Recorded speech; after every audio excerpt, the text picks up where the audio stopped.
సమాజంలో నాకున్నటువంటి 16 సంవత్సరాలు 17 సంవత్సరాల నుంచి నేను పబ్లిక్ లైఫ్లో ఉన్నాను సార్. ఈ 16-17 సంవత్సరాల్లో వాస్తవంగా ఏంటంటే నేను విద్యార్థి నాయకుడిగా పనిచేశాను, కొన్ని పార్టీల్లో పొలిటికల్ అడ్వైజర్గా పనిచేశాను, ఎలక్షన్ని చాలా దగ్గరగా చూశాను. వాస్తవమైన విషయం ఏంటంటే కడప నగరంలో డబ్బు తీసుకోకుండా ఓటు వేసే వారి సంఖ్య మెజారిటీ సార్, మెజారిటీ. వాస్తవంగా ఏంటంటే అంటే ఎవరి పేరో చెప్పి ఇంకెవరో తినేటువంటి పరిస్థితి సార్. కేవలం ఓటర్లని భూతంగా చూపిస్తే తప్ప కొంతమందికి ఆ ఆదాయం అయ్యేటువంటి పరిస్థితి లేదు, ఆ ఆదాయం వచ్చేటువంటి పరిస్థితి లేదు. అందువల్ల ఏం చేస్తున్నారంటే కొంతమంది ఆ ఓటర్ని ఎంత భూతంగా చూపించాలనో, ఎంత దారుణంగా చూపించాలనో అంత దారుణంగా. ఇక్కడ ఏమైపోయిందంటే ఎవరు స్టార్ట్ చేశారో తెలియదు. అది రూపాయితో స్టార్ట్ అయిందా, ఓటుకు నోట్ అనేది 2 రూపాయలతో స్టార్ట్ అయిందో తెలియదు, కానీ చేసేవాడేమో తన స్వార్థం కోసం ఆ రోజు చేసేసాడు. అది ఈరోజు మొక్కై వృక్షమై చాలా పెద్ద వృక్షం అయిపోయింది సార్. ఇక్కడ ఇప్పుడు ఉన్నటువంటి ప్రజెంట్ సినారియో ఏంటంటే కోడి ముందా గుడ్డు ముందా అంటే దానికి ఆన్సర్ ఏం చెప్పాలి? ఇప్పుడు నేను కొంతమంది రాజకీయ నాయకుల్ని చైతన్యపరచదామని వాళ్ళ దగ్గరికి వెళ్ళి చెప్పేటప్పుడు ఎక్కడ ఓటుకు డబ్బు ఇకపోతే అసలు పోలింగ్ బూత్కి వచ్చి ఓటు వేసే పరిస్థితి లేదు అని ఆ నాయకుడు బాధపడతాడు. At the same time voter దగ్గరికి వెళ్ళి ఎందుకన్నా డబ్బు తీసుకుంటుంటే వాళ్ళు ఇకపోతే మేము తీసుకోం కదా సార్, తీసుకోకపోతే కదా మళ్ళీ మేము వేరే పార్టీకి వేస్తున్నామేమో ఓటు అనేటువంటి మనసులో పెట్టుకొని రేపటి రోజున మళ్ళీ మమ్మల్ని ఇబ్బంది పెడితే కేవలం ఇంకా అందువల్ల ఏమీ చేయలేని పరిస్థితిలో వాళ్ళు ఇచ్చే తీసుకొని జేబులో పెట్టుకుంటాం సార్, అంతే. మాకు తీసుకోవాలని అయితే ఉండదు అని కొంతమంది వారి యొక్క అభిప్రాయాన్ని తెలియజేస్తారు సార్. ఇక్కడ ఇప్పుడు కోడి ముందా గుడ్డు ముందా అంటే ఏది చెప్పేదానికి ఆన్సర్ లేదు. అందుకే ప్రతి ఒక్కరిలో కూడా చైతన్యం రావాల్సినటువంటి అవసరం ఉంది. సో అటువంటి యొక్క ప్రయత్నం ఎక్కడో చోట అయితే స్టార్ట్ కావాలి. ఎందుకంటే ఏ ఒక్క రాజకీయ పార్టీ కూడా దీని గురించి చర్చ పెట్టేటువంటిది సాహసం చేసేటువంటి పరిస్థితులు ఎక్కడే కానీ లేవు, మనకు దరిదాపుల్లో కూడా కనపరిచేటువంటి పరిస్థితులు లేవు. అంతా కూడా ట్యూనింగ్ సార్. 4 ఛానళ్ళు 2 పేపర్లు ఒక వ్యక్తి గురించి చెప్తాయి, 2 ఛానళ్ళు ఒక పేపర్ ఇంకో వ్యక్తి గురించి చెప్తాయి. ఇక్కడ 3వ వ్యక్తి ప్రస్తావనే ఉండదు.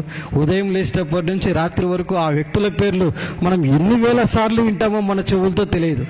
అసలు స్థానికంగా ఉన్నటువంటి నాయకత్వం గురించి చర్చనే ఉండదు. మన లోకల్లో సర్పంచ్ ఎలా పనిచేస్తున్నారు, కార్పొరేటర్ ఎలా పనిచేస్తున్నారు, మన మండలాధ్యక్షురాలు, జెడ్పీటీసీలు, ఎంపీటీసీలు, ఎమ్మెల్యేలు, ఎమ్మెల్సీలు వీరు ఎలా పనిచేస్తున్నారు అనేది ఎవరు చర్చించుకోవడం లేదు. కేవలం రాష్ట్రంలో ఉన్నటువంటి 2 నాయకులు ఎలా ఉన్నారు, మన దేశంలో ఉన్నటువంటి 2 నాయకులు ఎలా ఉన్నారు, ఇది ఈ 4 గురించి మాత్రమే చర్చ. మన రాష్ట్రంలో మనకు సంబంధించి మన అభివృద్ధి, మన లోకల్గా ఎలా అభివృద్ధి జరుగుతుంది దీని గురించి చర్చ చేస్తారా ఎవరన్నా అని దగ్గరికి వెళ్తే 10 మంది ఉన్న చోట 5 మంది ఒకే ఆ పార్టీ నాయకుడి గురించి, 5 మంది ఆ పార్టీ రాష్ట్ర నాయకుడి గురించే మాట్లాడతారు. ఇంకా లోకల్ గురించి లోకల్ నాయకుల చర్చలే ఉండవు ఇక్కడ. అటువంటి ఒక సినారియోని తయారు చేశారు సార్ మన రాష్ట్రంలో స్పెషలీ. సో దాంట్లో మార్చేటువంటి ప్రయత్నం చేయాలంటే ప్రజల్లో ఆలోచన రావాలి. అరే ఓటుకు 500-1000 రూపాయలు మనకిచ్చేదేంటి, మనమే లక్షల రూపాయలు ట్యాక్సులు కడుతున్నాం అంటే కొంతమంది అంటారు అన్న నేను ట్యాక్సే కట్టడం లేదంటారు. అరే పిచ్చోడా, నువ్వు ట్యాక్స్ కట్టకపోవడం ఏంది? 100 రూపాయలు పెట్రోల్ పట్టిస్తే 55 రూపాయలు ట్యాక్స్ కడుతున్నావు. ఒక్కసారి పెట్రోల్ 1 రూపాయి పెరిగితే కదా నిత్యావసర సరుకులు అన్నీ పెరుగుతాయి. వ్యవస్థలో ఉన్నటువంటి బస్ ఛార్జీలు పెరుగుతాయి, ట్రైన్ ఛార్జీలు పెరుగుతాయి, ఫ్లైట్ ఛార్జీలు పెరుగుతాయి, నిత్యావసర సరుకులు పెరుగుతాయి, ఎవ్రీథింగ్ ఆటో కానుంచి ప్రతిదీ కూడా ఆ ఛార్జీలు పెరుగుతాయి. మనకు తెలియదు 100 రూపాయలు కట్టాల్సిన కరెంటు బిల్లు 300 కడుతున్నాం ఈరోజు ట్యాక్సులతో కలుపుకొని, సర్ఛార్జ్ పేరుతో. ఎందుకు కడుతున్నామో తెలియదు. ఎందుకంటే ఈ ప్రశ్నించేటువంటి తత్వం ప్రజల్లో పోయింది సార్. పూర్తిగా ఆలోచన చేసేటువంటి పరిస్థితులు లేకుండా పోయినాయి. అరే వాడు ఏదో 200-500 ఇస్తున్నాడు, నీకు అది 500 కావచ్చు, ఆ పెట్టేవాడికి 20 కోట్లు, 30 కోట్లు, 50 కోట్లు. సార్ ఎమ్మెల్యే అనేటువంటిది బాధ్యతాయుతంతో కూడుకున్నటువంటి ఉద్యోగం.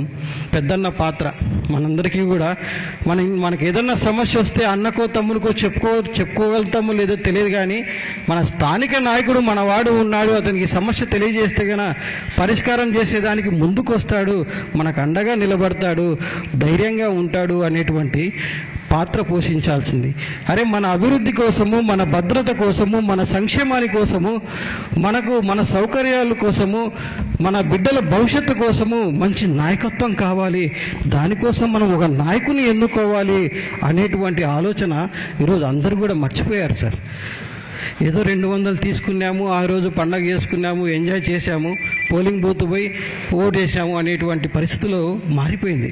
దీంట్లో మార్చాలంటే చాలా కష్టమైన పని సార్, కానీ ఖచ్చితంగా మార్చవచ్చు.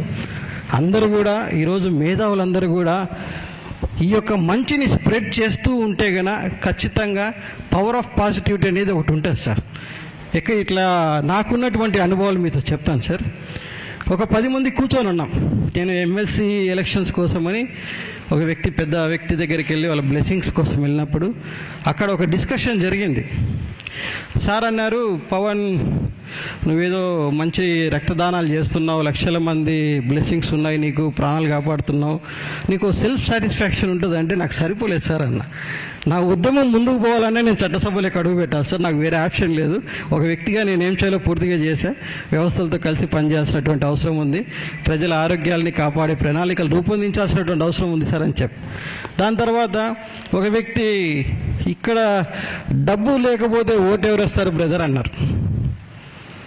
డబ్బులు లేకపోతే ఓటు ఎవరేస్తారు, అంతా డబ్బులు ఉండాల్సిందే కదా అన్నారు. సార్ మీరు తీసుకుంటారా సార్ డబ్బులు అని అడిగా. లేదు నేను తీసుకోను అన్న.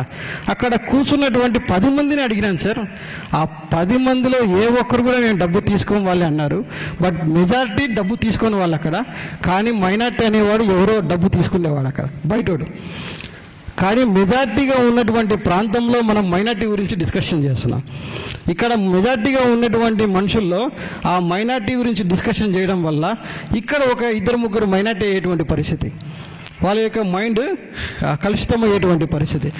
డబ్బు ఖచ్చితంగా తీసుకోవాలన్నా అనేటువంటి భావనలోకి అతను కూడా వచ్చేటువంటి పరిస్థితి. అంటే ఇక్కడ తీసుకునే వ్యక్తి గురించి ప్రమోట్ చేస్తున్నాడు సార్. ఇది చాలా బాధాకరం. ఇక్కడ ఈ సమాజంలో నేను కొన్ని లక్షల మందిని కలిశాను సార్.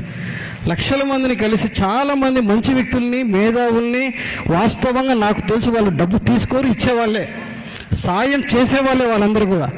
కాకపోతే ఎక్కడ ఉన్నా కూడా నిరుత్సాహం, నిస్సహాయత, ఎక్కడ మాట్లాడినా కూడా డబ్బు లేకపోతే ఎవడోటేశారు పవన్ అని వాళ్ళ గురించే ప్రచారం. ఈవంతో అతను మంచి వ్యక్తి అయినా కూడా అతనుకు తెలియకుండానే అతను ఆ చెడుని ప్రచారం చేసేటువంటి పరిస్థితిలోకి వెళ్ళిపోయాం సార్ అందరం కూడా. సో దాంట్లో మార్పులు రావాల్సినటువంటి అవసరం చాలా ఉంది. So thank you.